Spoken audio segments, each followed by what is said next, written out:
Chapter 5 The Hidden Chord. The gate doors to Cull 19 clanged shut. Tallinn was gone. A stranger had taken his place. As the unknown Thooten man sauntered towards the remaining four, Godden stepped forward to intercept him. "Hello, son of Grom. My name is Godden. I am the elder of Cull 19. What do they call you?" He raised his hand towards the man's shoulder. "Godden, hey?" The man briefly clasped shoulders in Thooten custom while walking right past Godden to stand in front of the others. He was a similar height to Tallinn, but unlike his introverted predecessor, he exuded confidence, swagger even. His jet-black hair, pulled to the side and behind his ears, resting just above his shoulders, framed a sly grin. But there was something about his eyes, like they knew something that remained unsaid. He looked each of them up and down, then locked eyes with Hela. Who are you, my dear?" His piercing brown eyes bore into her like he already knew Hela was keeping secrets. "I think Godden asked you first, friend." Hela raised an eyebrow at him. "How impolite of me. You are absolutely correct. Name's Scatter." Hela folded her arms. "Scatter. Okay. Why are you here? Where'd they take Tallinn?" "Well, hold up now. I believe it's your turn to answer my last question. Whom do I have the pleasure of meeting?" He reached out an arm as an open gesture to clasp shoulders. Hela stiffened, looked over to Godden, and then back to Scatter again. "Hela," she gritted, as if under duress. Godden spoke up again. "Welcome to Cull 19, Scatter. You'll excuse our lukewarm reception. We rarely have members replaced here, and never at such a late hour." He pointed an open hand towards the other two Thootens. "This is Farah, and this is Senna." "Great, great! Oh, just look how good we're getting along already. Scatter clapped his hands together and let out a booming laugh. "It's a shame the sleep time floors are about to turn on. I'd love to compare stories. Oh, I do enjoy hearing from my fellow brothers and sisters in Grom." What's with this guy, Hela thought. Something is off with him. The whole thing is off. "As do I," Godden replied. "You aren't wrong about the hour, though. We were only a few minutes from the floor lights before you got here. Allow me to show you to your chamber. Let's talk more at Blessing tomorrow." Scatter tipped his head towards Godden. "Well, thank you, kind sir. I look forward to tomorrow's stories." "We meet in the common area, here, as soon as we rise, so we can have a morning prayer before the peaceman comes to escort us all to Blessings," Godden explained. "We hope you'll join us." Just then, the Asperite floors lit up beneath them, drawing each cull-member towards their chambers. Scatter hollered over his shoulder, "I guess the floors will show me where I'm sleeping this time, hey, Godden." Despite her poor sleep from the night before, Hela barely closed her eyes. She had been searching for answers her whole life, yet in the last 2 days they had come in waves, only leading to deeper questions than before. Her broken sleep saw her already awake before the floors turned on to rouse the others, which was just as well because, once more, her own didn't light. She leapt out of bed the moment she heard the others pulled from theirs. Although Godden had been more forthright than ever in the common yesterday, Hela was still reluctant to tell him about her floor. She feared he would ask the peaceman to have it fixed, and she wasn't ready to give up this minor freedom if she could avoid it.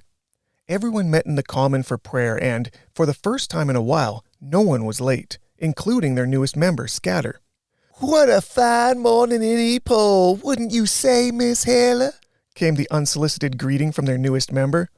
"A fine morning," Godden replied, as if to deflect Scatter's greeting from Hela to the group. "Gather round, let's all hold shoulders for the morning prayer." However, before Hela could reach for Godden and Senna's shoulders, Scatter positioned himself beside her. It was too late. Everyone was linking shoulders, so she reluctantly grabbed onto Scatter's shoulder, and he hers. Hela's eyes snapped wide open. What is this?" she thought. Her knees nearly buckled at the sensation. "O blessed Grom, matron of—" Godden began the prayer. She shot a look at Scatter, who gazed back at her with hooded eyes, framing a coy grin. "His eyes! The irises! They're red! They are! I'm not just seeing it, am I?" Hela thought. She looked back down at the ground where she was supposed to be directing her gaze during prayer. "Wait, am I?" She noticed a faint red hue emanating from beneath her shirt. She glanced back up to Scatter, chills washing over her. No, no, why is this happening? I can't explode again. Not now. The Peaceman will be here in a moment. Her mind raced and her breathing sped up. His coy grin expanded to a full-toothed smile. Then, like a light orb switching off, his eyes returned to normal. Grom's love, Godden concluded. Grom's love, Scatter echoed, as if nothing had happened. In a flash, Hella released her hold on Scatter's shoulder and took a step backward. Before she could verbalize her shock, the gate to the call eased open and all 5 Theutons lined up to assemble at the behest of the aspirate. Theutons of Call 19, assemble! It was time to march. Hella was set to the rear of the group with Scatter right in front of her. They all marched off into the causeway towards their blessing for the day. After a period of marching, punctuated by a non-stop, dizzying mental cascade of questions and confusions in Hella's head, the aspirate called them to a stop. Proceed to your daily blessings. Today, grid 431A and B, the Peaceman ordered. 2 for crate translocation in A, 3 for general landscaping in B. The 5 of them were then marched at pace through the open doors to the right. Once inside, Godden turned to the others. Farah, Hella, and Senna, you'll be in 431B today for landscaping. Scatter and I will translocate crates in A. Hey there, Godden. Sorry for interrupting. I could cover the crates with Lil Miss Hella. I've done this blessing many times and can show her the ropes. No, Hella won't be able to keep up on crates. I appreciate that you're new to the call and trying to fit in, but trust me, she'll hold you back when it comes to hard labor. Oh, come now. Everyone has to learn at some point, and I can teach her a few tricks to speed things up. I want to, Godden, Hella interjected. He paused. I want to, Godden. I want to help Scatter today, she reiterated, lifting her head high. Hella, Godden said calmly, moving crates is a tiring blessing. You may not get through them all before the grace horn sounds. Then both you and Scatter won't eat tonight. That wouldn't be a kind way to welcome him to the call on his first day. I can do it, Hella gave a decisive nod. Excellent, ha-ha! Scatter barked jubilantly. It's settled then. I'll make sure we're done and back to the doors before the call of the horn. You have my word, Godden. Godden took one last look at Hella, raising an eyebrow. Are you sure you can do it, Hella? Senna asked. I'll be fine, don't worry. I'm going to do my best today, I promise, she assured them. It wasn't like Godden to concede his position once he'd made up his mind, but there was something about Scatter's confidence that Hella found both strange and disarming in equal measure. As the 2 groups went their separate ways to 431A and B, Hella put a reassuring hand on Senna's head before she walked out of sight with the new stranger. The walk to grid 431A wasn't a long one. It was really just around the corner from the causeway doors. Hella was too nervous to start a conversation about the prayer until she and Scatter had settled into their blessing. He had a particular gait to his steps that was almost a strut, not something you'd expect from a Theuton slave. And that grin, Hella was starting to wonder if it was permanent. They reached the loading docks where a single Peaceman was waiting to take charge of them. Theutons, over here! He beckoned from an open warehouse door. They stopped just out of arm's reach. Your blessing today is crate translocation, he continued. You have until the grace horn to move every one of these crates into this transport. Understood? Oh, yes, sir, Mr. Peaceman, sir. Don't you worry. We'll make sure it's done right, sir. Scatter gushed. Hella looked wide-eyed at Scatter after that response. Doesn't he know how to speak to a Peaceman? The Peaceman raised an eyebrow. Okay, whatever. Make sure that you do. With that, he returned to his post at the corner of the building. Lots of crates, hey, Lil Hella? Scatter said, eyeing the heaped piles. Scatter, what's going on with you? She responded, ignoring him. Well, let's go look at those crates and we'll talk after that, he said dismissively before walking towards the piles. Hella huffed but followed. As she prepared to tear strips off him, he blurted, So you really exploded the other day, hey? She sucked in a breath at his directness. A wide grin stretched across Scatter's face, but the lift of his eyebrows tempered it. It's okay, Miss Hella. I knew it was you the moment I walked into the call. Godden had a touch of the flame, but you were bubbling like mountain fire. Hella couldn't understand anything she was hearing. Nothing made sense. How does this unknown Theuton know so much about me? And about the other day? She reached for the right words, but all that came out was, How? Who are you? Well, I thank you for asking, my dear, but let's get to loading these crates while I answer you, or we'll wind up missing our meals. He motioned to the piles. But before we start, maybe just a touch of flame. What do you say? Before Hella could decipher what he meant, he clasped her shoulders and narrowed his eyes. They began to glow a dim red. The same sensation from earlier that morning rushed over her. It was exhilarating. She liked it. Scatter drew his shoulders back, a gleam in his eyes. There, that should help. Just enough for the task, but not enough to draw attention. Go ahead, lift a crate. Try the big one right there. He motioned to a crate nearly as tall as Hella that was labeled machine parts. As absurd as the request was, it was nothing compared to everything else that had led up to it. With a hug around the sides, she lifted the big crate cleanly off the ground as if it were filled with pillows. "Whoa!" she exclaimed, stumbling backwards with surprise. Very good, little miss. Now that ought to make this task a proper blessing. Scatter chuckled. But now you know how light these crates are. He winked. Try to make 'em look a little bit heavy anyway, so you don't give the peaceman watching an inferiority complex. Hella's look of shock softened to a reluctant grin at that remark. She lowered her knees and slouched backward a little bit. Perfect! Ha ha ha! Scatter complimented while lifting a smaller crate under each arm and heading towards the transport. Once they had dropped off the first load, Scatter turned to Hella. Well, let's do it like this. You follow me with a load and ask me a question.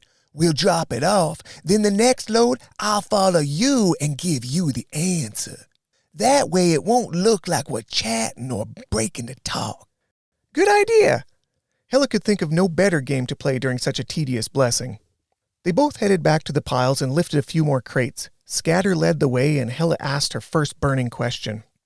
Who are you? Really? Where did you come from and how do you know all these things? They dropped off the crates and fast-stepped back to the piles. Grabbing a few more, they headed back again in the opposite order. Well, that was more than one question, my dear. But I'll start with who I am. I'm a very dangerous man to any Rayan. I'm the kind of Thutan that they fear. One who can and does wield the unvanquished flame with unparalleled acuity. He puffed out his chest. Another load down, one more returned to the piles. That doesn't really answer who you are. You show up out of the blue, replace one of our call-mates, then stoke the embers in my flame like it's a game. Okay, here's my next question. How did you learn how to wield the flame so well? Crates dropped, crates lifted. The best way to tell you is by answering one of your first questions. Where I come from. You'll need to chew on this one for a bit because you culled Thutans have been so sheltered. I'm not even from Epole. In fact, where I come from, Rayans dare not tread. Hella's eyes widened as she dropped her crates off at the transport. The Abyssal Mountains? Is that what they call them here? Rayans do have a flair for the dramatic, don't they? They returned to the piles, which were diminishing fast. All right, let's slow down a bit here, Scatter suggested. I like finishing a task early as much as anyone, but we'll be done before noon at this rate, and that'll definitely raise some Rayan eyebrows. Come over here to the rear of the pile, and we'll pretend like we're loading a cart. Are you telling me there are Thutans, wild Thutans, still living in the Abyssal Mountains? Oh my, wild Thutans. I suppose we would seem like that compared to you domesticated lot. But yes, my dear, of course there are. Did you think the Thutans in this city were the last? I assure you, no one could ever completely subjugate our proud people. But that's what they teach us here, Hella shot back. I've never even heard rumors from other Thutans about our people living outside of Epole. We've been under Rayan rule for over 800 years. Every grandfather's grandfather was born in a Rayan cull. Do you know why they call them culls, little Hella? Scatter quizzed. When the Thutan civilization fell so many centuries ago, we retreated from the flatlands Thut had conquered back into our homelands. What you call the Abyssal Mountains.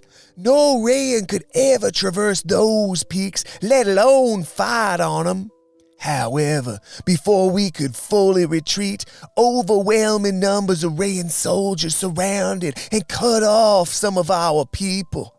They were culled, Hela. Hela pressed a fist to her mouth to prevent herself from crying out. Every Thutan she had ever known. They weren't all that remained of their people. They were the descendants of those who had been cut off from their people. They weren't alone. Scatter's lip curled. The Rayan snake stole hundreds of our kinfolk from us in that retreat. It would have been hard enough had they killed them, but they had more sinister plans than that. Vengeance for everything we'd done to them for thousands of years since Thut first came down from our sacred mountains. They took our ancestors and turned them into their bootlickers. They even built their capital city with that in mind. Asperite floors, causeways, the whole lot. But the real nasty part of it all wasn't just the bootlicking. They systematically erased the identities of those children of Grom and turned them into slaves. Willing slaves. Something no wild Thutan would ever tolerate. It's become so all-encompassing over that time that few cold Thutans even know how to wield their own flames. Most of them don't even know that they can. How many of us are there in the abyss, in the mountains? Hela pressed. We call them the Hull Horde. Grom's love lives unabated in those heights. But to answer your question, not enough. There aren't enough of us left in those peaks to destroy the Rayan Empire. Hela's demeanor reflexively mirrored Scatter's, whose shoulders had slumped. Miss Hela, this brings me to an unasked question. It's probably ready to spring out of you, I'm sure. After everything I just told you, it's the obvious one. Why am I here in the coals of Epol? Yes, I was going to ask that next. It's not because they caught me. Well, they did catch me, but I let them. Scatter paused. Let me put it another way. It's like this, little miss. The Rayan Empire is huge in terms of numbers, architecture, and technology. We are outmatched in an all-out show of force, so we've had to fight them in other ways. This city, their capital, is crucial to their empire. They built the entire thing out from this point, like the spokes of a wheel stretch forth from its central hub. Epol is that hub. We've been trying to attack Epol for generations, trying to find weaknesses, how it works, where the soft points are. One of those missions in the last couple of years has focused on the coals, specifically the Thutans inside them. Hela was hanging on Scatter's every word by this point. A dozen peacemen could have been standing beside her and she wouldn't have noticed. All these years, Well, let me finish, young miss. You're new to wielding the unvanquished flame, so I forgive you for not knowing this yet. For the same reason I can stoke your embers with my flame. When there's an explosion of Grom's flame, we who wield can feel it as if our own are being stoked, even miles away. And let me tell you, little missy, your explosion the other day was like the sun rising at night. Anyone with a sensitivity to the flame felt that one. Wow! Hela could feel her face heating at Scatter's gushing praise. This is what your Rayan masters don't want their Thutan pets to realize, Miss Hela. Explosions, well, not all of them like that. That was a doozy, but they happen periodically within the cull population. It's the main reason why culls are limited to 5 members. If one of them happens to discover their flame, they can be isolated and slaughtered before it affects others. You see, the Rayans don't really understand the unvanquished flame. Don't tell them that. They think they know everything. But it's what they don't understand about it that terrifies them. You see? That's why they make you live this way. My gut feeling was right, Hela thought. I just knew it. The Rayans are weak and are scared of Thutans despite their dominance over us. But to come back to the point, Scatter digressed, These explosions have become more frequent in the last few years. There's something bubbling under the surface of the Thutan prefectures. In fact, over half of the explosions in the last year have been in South Na, where you're from. It's like Grom has had enough of this mockery, and good, I say. My particular action group, a handful of highly trained flame wielders, infiltrated the culls and passed themselves off as cull-born. If we can locate and educate enough flame wielders within the walls of Ipoh, well, maybe we can create a real problem for our Rayan friends on the inside instead of the outside, right beneath their noses, ha ha! Hela laughed too. It wasn't something she'd ever consciously considered, fighting back, but the idea of righteous rebellion struck a hidden chord deep within her. Yes, Hela snapped. The answer is yes, Scatter. Whatever I can do to destroy this place and these animals, I want to help. You know, I thought you would. Though I'll admit, I was ready to sell it harder if I didn't manage to convince you. I've never been surer of anything in my life. I want our people to be free. I need it. I can't live and die in these moldy culls, she declared, her eyes glistening. Scatter leaned in close and wiped away a tear with his thumb. These Rayans made a grave error when they took your people from us. Because one of the many things they'll never understand about us Thutans is we will never abandon our kin. Never. Notes from the Acolyte. The majority of Rayans in the Empire are unaware of the existence of wild Thutans. Only those in the highest echelons of Rayan society are entrusted with this knowledge. Lower-class Rayans are taught to avoid the abyssal mountains due to the extreme weather conditions, the harsh topography, and the large number of man-eating grimwolves. Furthermore, all Thutans of the culls are expressly forbidden from knowing about their free kin.